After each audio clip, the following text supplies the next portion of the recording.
Unang beses mula 1970, 79 bumagsak ang punong himpilan ng IRGC. Mukhang malapit na ang digmaan. At iyan ang agarang babala na nagmumula sa iba't ibang intelligence sources ngayon. Ayon sa Reuters, posibleng umatake ang militar ng United States sa Iran sa loob ng 24 na oras.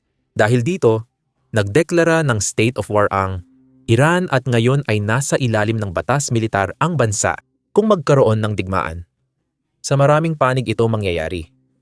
Simulan natin sa IRGC headquarters. Sabi ng grupong Kurdish na PKA, nawasak nila ang IRGC headquarters sa Kermanshah. Nagpadala ang rehimeng Iranian ng libu-libong armadong puwersa para lumaban. Ayon sa pahayag, ang operasyon ay paghihiganti para sa mga namartir nilang kasama. Kapag nakumpirma, malaking pagbabago ito sa revolusyon. Hindi na ito simpleng protesta, kundi armadong paglaban na kumukuha ng kontrol. Ibig sabihin din nito, unang beses mula revolusyon ng 1979 na may IRGC headquarters na nasakop. Malaking bagay ito dahil ang IRGC or Islamic Revolutionary Guard Corps ay ang elite na puwersa ng rehimen na partikular na nilikha para protektahan ang teokrasya laban sa panloob at panlabas na banta. Hindi sila tipikal na militar. Nilikha sila para protektahan ang Islamikong rehimen. Hindi ang Iran. Kaya nga walang pangalan ng Iran sa IRGC kahit kailan. Sino na talaga ang lumalaban ngayon? Ang mga Kurd ay etnikong minorya na may 10 milyon sa kanlurang Iran. Iba sa mga Persian at may sariling wika at kultura. Matagal nang lumalaban sa Iran ang PJKA at Kurdistan Democratic Party of Iran para sa autonomiya. Kadalasan mula sa mga base sa Iraqi Kurdistan. Dati, marahas pinipigil ng rehimen ang pag-aalsa ng mga Kurd. Pero ngayon, may malawakang protesta, bagsak ang ekonomiya, at humina ang militar dahil sa mga pag-atake ng Israel. Ibang antas na ang armadong grupong sumakop sa mga pasilidad militar kumpara sa mga protesta na nagtaas ng panganib ng malawakang digmaang sibil. Lumalabo at tiyak ang pagpapalit ng rehimen kapag narating ang ganitong yugto ng mga pangyayari. Habang nagugulat pa tayo, may mamamahayag mula Israel na naglabas ng ulat na sa tingin ko hindi dapat ipinakita sa publiko. Panoorin ninyo ito. Sabi ni Tamir Murak, may mga dayuhang grupo na nagbigay ng totoong baril sa mga nagpoprotesta sa Iran. Dahilan kaya daan-daang tauhan ng rehimen ang napatay. Malaya kayong manghula kung sino ang nasa likod nito. Pwede ring magbigay ng hula sa mga komento. Pero alam nyo ba kung sino na ang nakasagot? Siyempre, ang rehimen ng Iran. Narito ang dayuhang ministro ng Iran na nagsasalita tungkol sa kung sino ang nasa likod ng mga sandatang ginagamit ng mga nagpoprotesta sa kanilang pakikipaglaban. Madalas subukang hilahin ng Israel ang Estados Unidos sa kanilang digmaan. Ngunit ngayon, lantaran nilang sinasabi ang hindi dapat marinig. Gusto ko lang linawin na hindi Israel ang nagsabi nito kundi isang mamamahayag lang. Hindi rin natin alam kung totoo, kaya mahalaga ang paglilinaw. Habang may dugo sa kalsada, ipinagmamalaki ng Israel na binigyan nila ng armas ang mga nagpoprotesta. Dahilan ng daan-daang pagkamatay. Kailangang alam ni Pangulong Trump ang pupuntahan niya para matigil ang pagpatay. Gusto kong linawin, kusang nagsimula ang mga protestang ito. Ang mga Iranian mismo ang nagprotesta laban sa kanilang gobyerno. Dahil mas inuuna ng gobyerno ang mga elitista kaysa sa gitnang uri, dito nagsimula ito. Isa itong ekonomikong protesta na lumaki at naging mas malaki pa. Matagal nang nagpoprotesta ang mga Iranian laban sa Islamic rehimen. Nagprotesta sila noong 1991, 2000, 2011, 2021 at 2022. Sigurado akong marami pa akong hindi nabanggit dahil sobrang dami na. Laging pinipigilan ng rehimen ang mga nagpoprotesta. Ngunit hindi nakakalimot ang mga tao sa dahilan ng kanilang protesta. At lahat ng mga hinaing na yon ay patuloy pa rin. Dala pa rin ng mga tao ang mga hinaing na yon. Kaya nakita natin na ang isang ekonomikong protesta ay nauwi sa isang revolusyon. Mahalagang maalala ng lahat dahil nakita ko ang nangyayari. May revolusyon na sinimulan ng tao at kung magtagumpay sila, 5 o 10 taon mula ngayon. May nagsasabing kudeta ito ng CIA. Iyan mismo ang nangyari sa Ukraine.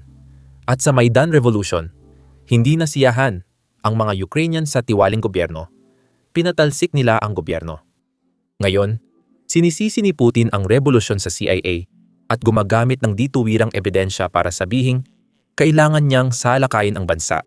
Sigurado akong sa 10 taon may gagamit ng tweet na ito. Tandaan, isang mamamahayag lang ang nag-post nito. At syempre, hindi ko sinasabi na hindi kasali ang Mossad sa Iran. Sigurado akong tumutulong sila sa mga nagpoprotesta.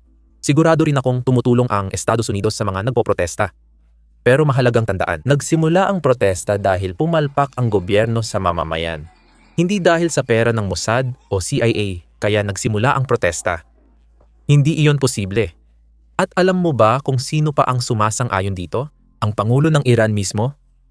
Ayon sa kanyang pahayag, ang gobyerno ng Iran ang dapat sisihin sa lahat ng nangyayari. Pakinggan mo ito. Sabi ng YouTube, masyadong matindi ang ilang clips namin kaya kahapon na-demonetize at na-restrict ang isa sa mga video. Kapag na-demonetize, hindi na ito ipinapakita sa mga viewers namin. At ibig sabihin yan, hindi nyo na nalalaman kapag may mga balita kaming tinatalakay. Kaya kung maaari, pakipindot na lang ang subscribe button sa ibaba. Malaking tulong talaga ito sa amin sa algorithm. Ngayon, simulan na natin ang clip na ito. Kaya natin gawin ang mga bagay na ito. Hindi nasisiyahan ang mga tao, kami ang may kasalanan, kayo rin ang may kasalanan. Huwag ninyong hanapin ang Amerika, huwag kayong maghanap ng iba pa. Tayo ang dapat maglingkod at magpatakbo ng tama sa ating yaman para masiyahan sila sa atin. Tayo ang dapat humanap ng paraan at lutasin ang problema. Tayo ang dapat magsikap at maghanap ng solusyon sa mga problemang ito. Nakatayo lang tayo roon, humihingi ng pondo para gastusin, tagapamahala ng paggasta lang, hindi ng kita, kalidad, kahusayan, at produktibidad. Gumastos lang tayo ngayon, sinasabi ko noon 3 beses. Pero kumukonsumo tayo ng kuryente ng 6 na beses na mas marami kaysa sa Europa kung ikukumpara sa bilang at datos. May pera sila pero tayo wala tapos nagugutom ang mga tao natin. Hindi natin ito na-manage ng maayos. Kapag sinabing nagugutom ang tao, nililigaw natin sila. Sa kabila ng lahat ng ito, mukhang patuloy pa rin ang mga puwersa ng rehimen sa pagsupil sa mga nagpoprotesta. Sa isang lumabas na video, makikita natin ang mga puwersa na sumasalakay sa isang ospital habang may dalang mga baril. Pinag-tear gas nila ang lugar, binasag ang pinto, at hinila palabas ang mga sugatang nagpoprotesta. Binugbog ng batuta ang sino mang pumigil sa mga puwersa at nagpaputok pa sila ng shotgun sa loob ng pangunahing ospital sa Tehran. Heto ang video. Panoorin ninyo.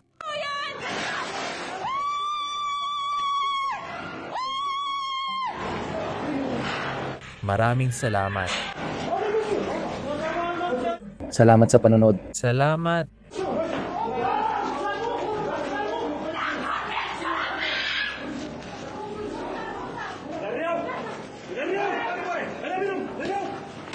Maraming salamat sa panonood. Mukhang ito mismo ang dahilan kung bakit tila malapit nang umatake ang United States sa Iran. At hindi ako ang nagsasabi niyan. Galing yan sa Reuters, na nakakuha ng impormasyong ito ayon sa isang opisyal ng Europa na nakausap ng Reuters. Sabi nga nila, lahat ng palatandaan ay nagsasabing malapit na ang pag-atake ng United States. Pero ganyan talaga ang asal ng administrasyong ito para panatilihing alerto ang lahat. Bahagi ng kanilang estratehiya ang pagiging hindi mahulaan. Ayon sa 2 opisyal ng Europa, posible ang interbensyon militar ng United States sa susunod na 24 na oras.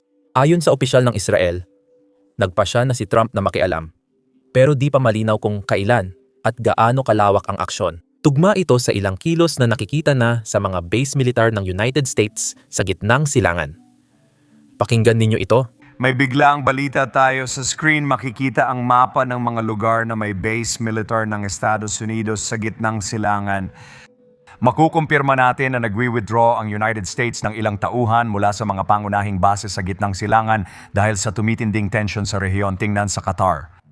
Ang Al Udeid Air Base ay may 8,010 United States service members at isa sa pinakamalalaking base nila.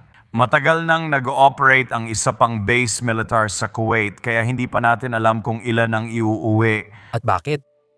At bakit ang pinakamahalagang tanong kung tayo ba ay papasok sa isang uri ng aksyong militar posibleng sa Iran? Lalong lumalala ang sitwasyon.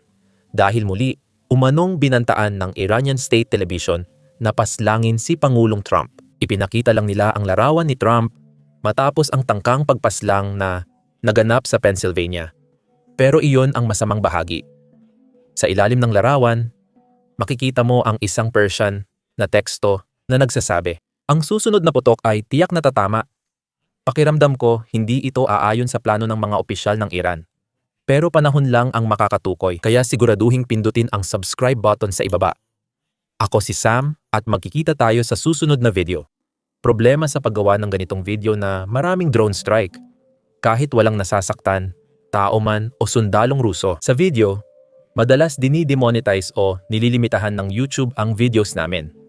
Nitong nakaraang linggo, 4 na war video namin ang na-demonetize. Hindi gusto ng mga advertiser ang drone strike or footage sa front lines, kaya nililimitahan ang mga video. Pero ito ang realidad ng makabagong digmaan. At ito ang digmaang nilalabanan at sinusubukang malampasan ng mga Ukrainyano. Naniniwala kami na mahalagang pag-usapan ito, kaya namin inilunsad ang Basics Insider, ang sarili naming plataporma na ginawa mula simula at walang limitasyon. Hindi namin kailangang i-blur ang drone strike, frontline footage, o pagkasira ng mga base ng himpapawid ng Russia.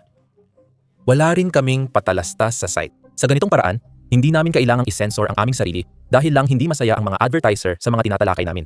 Hindi namin pinopondohan ang site gamit ang mga patalastas.